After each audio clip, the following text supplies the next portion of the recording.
Most households in Siaya County depend on crops, livestock and fishing for livelihood. Though agricultural activities have been affected by several challenges that have reduced productivity.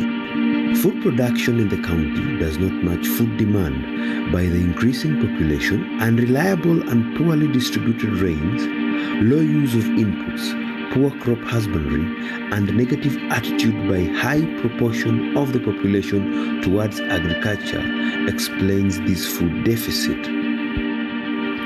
This is why the development objective of KSAP is to increase agricultural productivity and enhance resilience, coping mechanism to climate change risks in targeted smallholder farming and pastoral community in Kenya. And in the event of an eligible crisis or emergency, to provide an immediate effective response. KSAP is a project that is heavily donor-driven. It is co-funded, meaning that we have multiple sources of funds. Actually, one of them being World Bank. The second is National Government of Kenya. The third is County Government of Siaya. And the fourth is also the beneficiaries, actually to increase ownership. Since inception of this program, the county has made various strides towards attaining the project's development objectives. For example, the county has reached up to 14,952 beneficiaries through the participatory community integrated development, farmer field schools, training, and public barazas. The project has also enlisted 836 groups to work with, comprising of common interest groups and vulnerable and also marginalized groups across all the priority value chain of tomatoes, sorghum, indigenous chicken, apiculture, and aquaculture.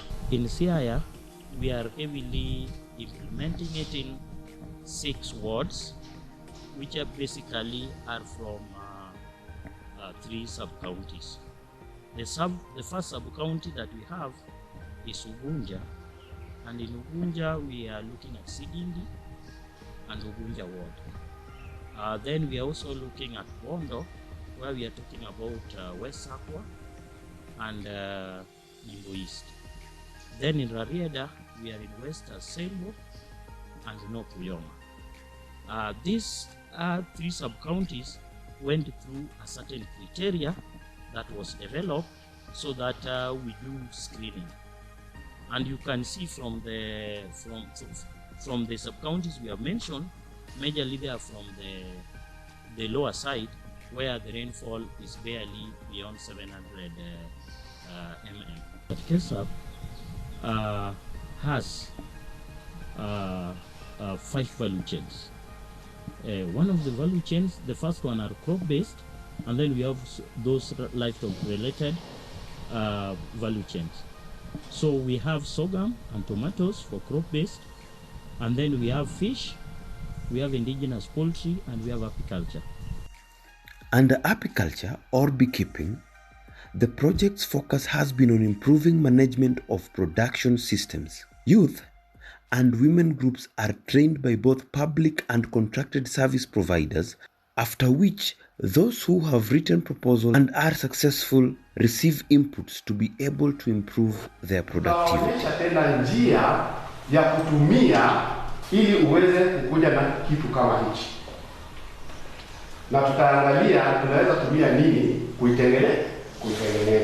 Na mara nyingi huwa tunazitupa huko nyumbani. Hiyo at least tulisema. Fireworks.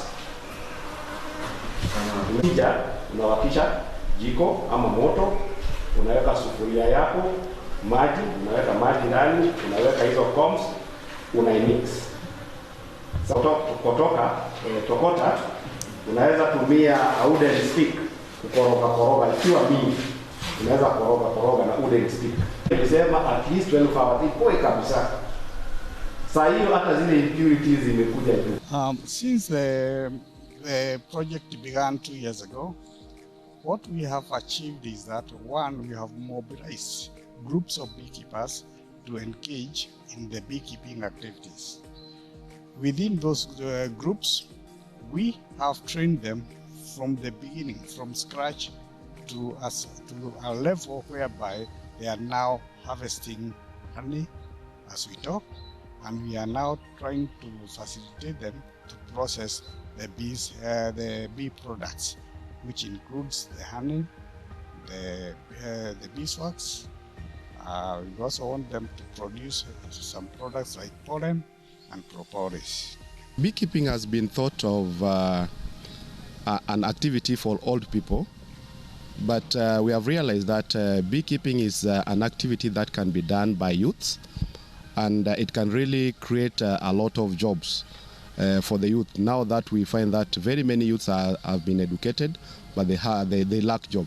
Now, beekeeping is one activity that can create a lot of job opportunity. Like, for example, artisanry, because beekeepers will require beekeeping, and young people are the ones who can be able to fabricate these hives so that they can also create their job.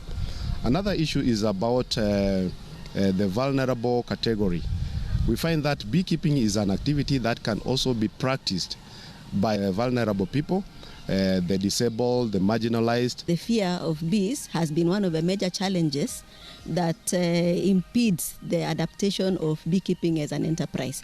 Many people are so afraid of bees, and as a result, they actually do not get the key benefits from bees. So one of the things we are trying to do is to train the groups of what they need to do to ensure that the bees do not interfere with them. Because usually the fear comes from what they have experienced on how bees have attacked people, children, and has even led to death in some cases. So right now, we are training the groups that it is possible to actually live in harmony with bees because of what we are calling apiary siting. That if you site your apiary in a very nice way, there's a way you site it to ensure that there is minimum interference with people.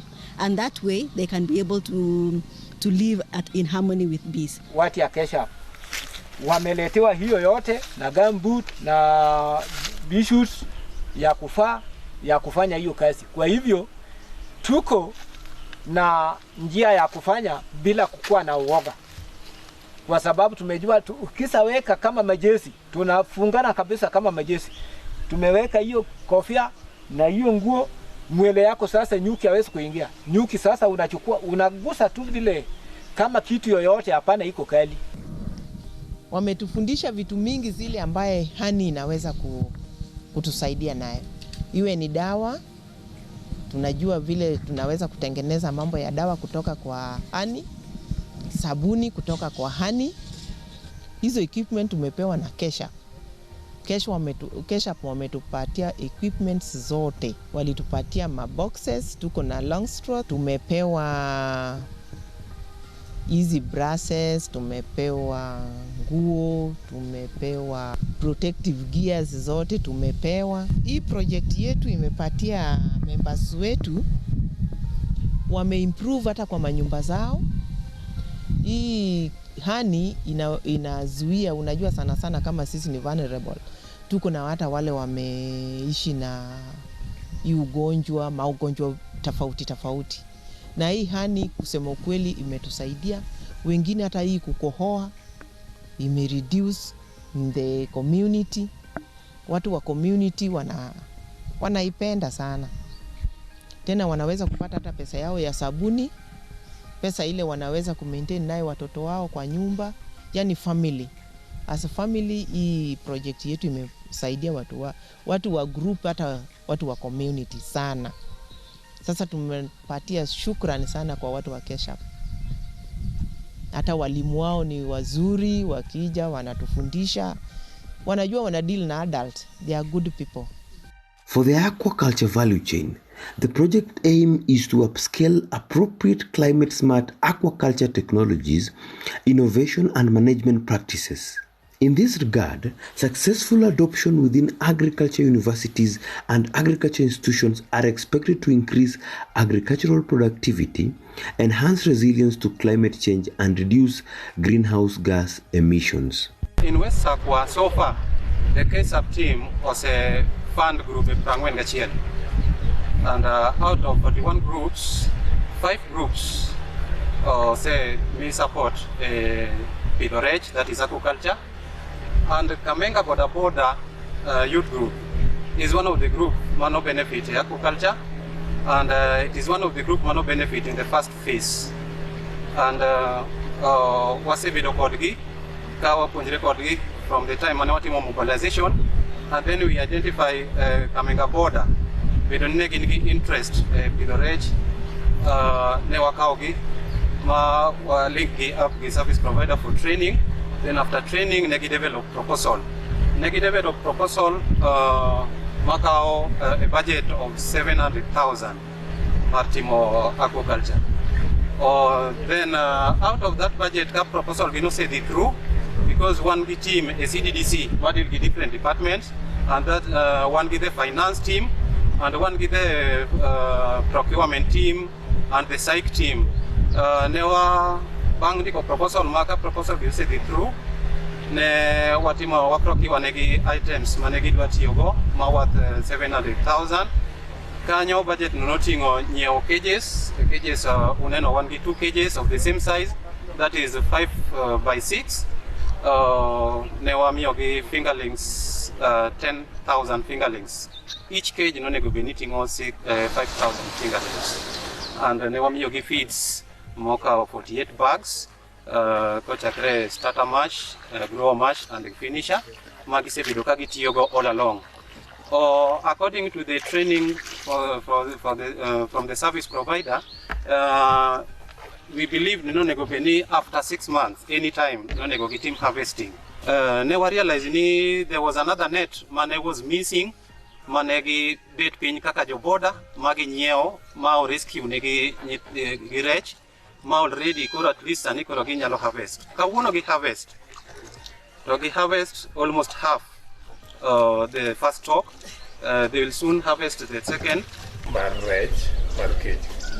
Kawuono wa timo harvest. Waguno rech around 900. As far as what grading, rech number 1, number 2, number 3. Moko ni koni number 4. Kwa nyaga chien kocha. Kuro number 1, obro kawa 350. Then number 2, obro kawa 280. Number 4, obro kawa 250. Number 2, obro kawa 250. Wale renya kanga chop chia. Usani igbo ga digo nyime kai. Kebas bentie pa confirm matema. I remember we met them at some center there from Madam Herring, checking on whether this group is a viable group that can work towards their proposal. And I think the first question I asked them, they are a border group. What do they know about fish? And why fish? Why don't they invest in other more borders and not fish? But they managed to convince us that they could do something on fish. We verified that through the chair of Utonga. They were members of the BMU, and it was true that they were BMU members. And when we went back on their proposals, they scored very highly. I'm proud that today they are at least netting what they have worked for over the last few months. Tomato production has high returns when the timing is right, and thus provides more income for sharing within the household across all genders. Tomato is nutritious and has antioxidants properties which will be beneficial especially to health challenged groups if engaged in growing and in use. Hii ni mbegu yenye tulipewa na KSAP. Tulipewa hii mbegu na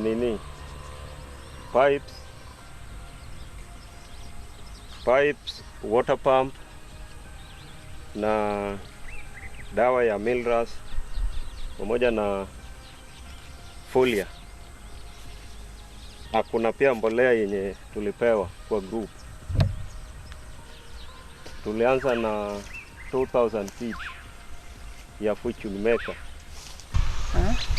Watu wa KSAP walituletea vitu mingi, hizo vitu bado ziko, hatujatumia zote. Madawa tulipewa, fertilizer tulipewa. Sasa hizo zote tulipewa hazijaisha. Kwa hivyo tuko na maoni kuwa bado tutaendelea tu kupanda. In sorghum value chain, the focus has been promoting hybrid seed varieties that are tolerant to the drought conditions, management practices that enhance improving soil fertility, and control of crop pests. The groups also receive thresher machines that are expected to improve their post-harvest handling of the sorghum crop and reduce post-harvest losses. The KESAP group the project tried to give us the best by giving us the seeds, the fertilizers. They even give us the threshing machine that we use after the harvesting. We were even given the sacks and what else were we given? And some insecticides for spraying. And now this is where we are now with our sorghum. We are happy. Even our farmers are doing well. They are really happy and they are doing it. They have that morale of farming and they like growing sorghum because the power they were added by giving the seeds, the machines, and those other things. We find that we are now empowered. The groups are empowered. The community is empowered. They can have something now on the table. They can have cash in the pocket because after harvesting, we cannot eat the whole of it. We put some for sale and we get money we put in our pockets. The food is also there on the table for us. Under the indigenous poultry, the project's focus has been on improving management of production systems. Groups are trained by both public and contracted service providers, after which those who have written proposals and are successful receive inputs to be able to improve on their productivity. We received the 1,000 chicks from KESAP, and we received a total of 1,000 chicks on 4th of August. And as a member, I think the project is set to improve the lives, because in nearby future, the hens may start laying eggs and can be sold to enable us improve our living standards. Okay, other members were also given part of their shares, such that they could also be practicing what was taught and also rearing the chicken at the same time. Beast, as a farmer, have learned on how chickens can be reared, and also in the same time, in near future, the lives will improve from the sales of eggs that will be done. That is in the near future. So the chicken you are seeing around are from the KESAP project, courtesy of World Bank and the county government of Siaya. So as a group, we applied under indigenous poultry and we were able to get 1,000 birds. Out of 1,000 birds, we shared amongst ourselves. That's 18 people, because we were 20, 2 became inactive. They had no poultry houses, so we did not give them any chicken. So we shared amongst ourselves, each farmer getting a minimum of 50 birds. For me, I was given 60 birds at 1 month old with feeds. So I raised them up to 3 months. I was able to sell about 21 cocks. When we go to actually what we are calling window 2, that we call sub-projects, that is where we have also been able to complete 5 sub-projects in Siaya. These 5 sub-projects have been able to support the communities around them in terms of irrigation. We encourage them to do high-value crops where you do, within a very small space, you are capable of generating a substantial amount of revenue. We are also actually supporting these groups with water pumps because at the end of the day, we also don't want the animals to be watered too far, because that actually reduces their productivity. We also don't want the lady gender to also be searching for water the whole day. So we are doing these water pans also to water animals. We are also doing this water pan to water the animals. Besides irrigation, we are also watering the animals, and we also provide this water through water kiosks where domestic water can also be tapped.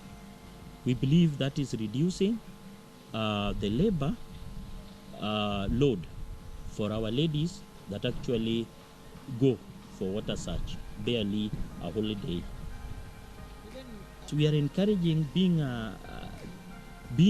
that one of our objective is increasing productivity, we ensure that around the ponds the water is used for irrigation, and that irrigation we encourage them to do high value crop. This high value crop actually allows them, one, to break even very fast, and also improves in income generation. Third water pan that we are doing groundbreaking for. 2 are already complete. This is the third, and then the one at Kamola will be the fourth. We truly appreciate this initiative because part of our problem is access to water. And through support from the World Bank, we have been able to realize this. And you've been told the various components that will be there. One, there will be a component for the water trough, whereby the animals, our livestock, will be drinking water from that. We can water our animals directly from this dam. It is a pond, but it's a small dam. And there is also another component that will have a pump. The pump will be solar powered. That will be for drinking and for public and domestic use. So all that will be here, and there'll be another one also for irrigation purposes for crop production. So we want our people to continue with their small-scale farming. Here you can plant your vegetables, you can plant all different types of crops. We had problems with water, so we hope this will go a long way in eradicating the water problems that we'll be having here since time immemorial. What we are doing here, it will make sure that they will no longer go look for water far away from here. Number 2, we know in the past we have been having waterborne diseases, typhoid and the cholera. They are all related to dirty water, and I think from today, once the dam is over, tukishamaliza hii dam, ni kuonyesha kwamba wananchi wetu watakuwa wakikunywa maji masafi, watoto wetu wakienda shule watakuwa naoga vizuri, na nafikiri pia kina mama wetu wakienda sokoni, wakienda kanisani, wataweza kupata maji ya kutumia. Jambo lingine ni kwamba tunajua hii dam tukimaliza tutaweza kufanya kilimo, tutaweza kuendelea na kilimo, tutaweza kuleta mifugo yetu ikunywe maji, na tutaweza pia kufuga samaki.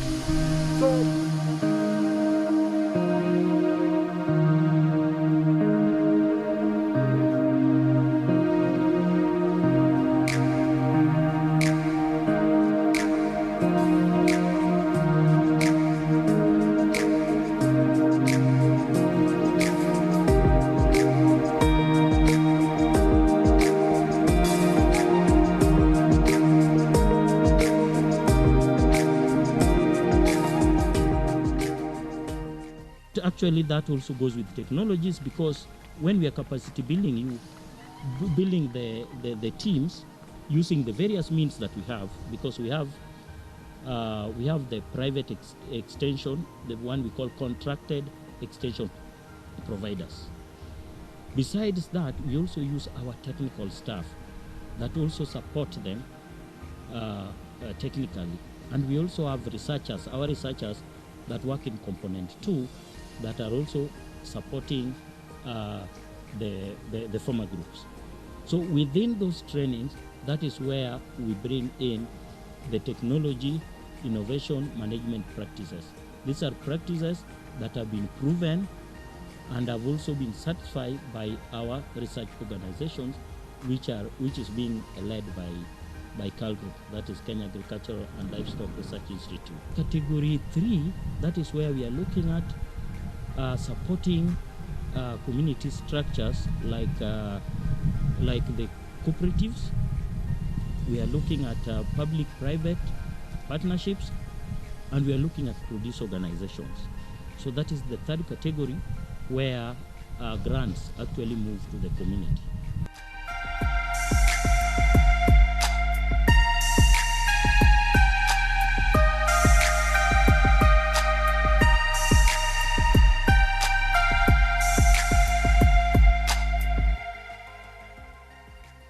When we look at some of our achievements that we have done, overall I would say that the target beneficiaries stand for CIA at 22,000.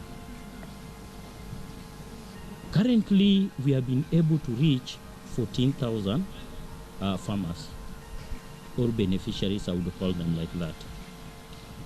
These beneficiaries, we have reached them using various ways. The first one, which I called Window 1, is where we are calling them the projects, micro projects. We have been able to reach 264 groups with grants.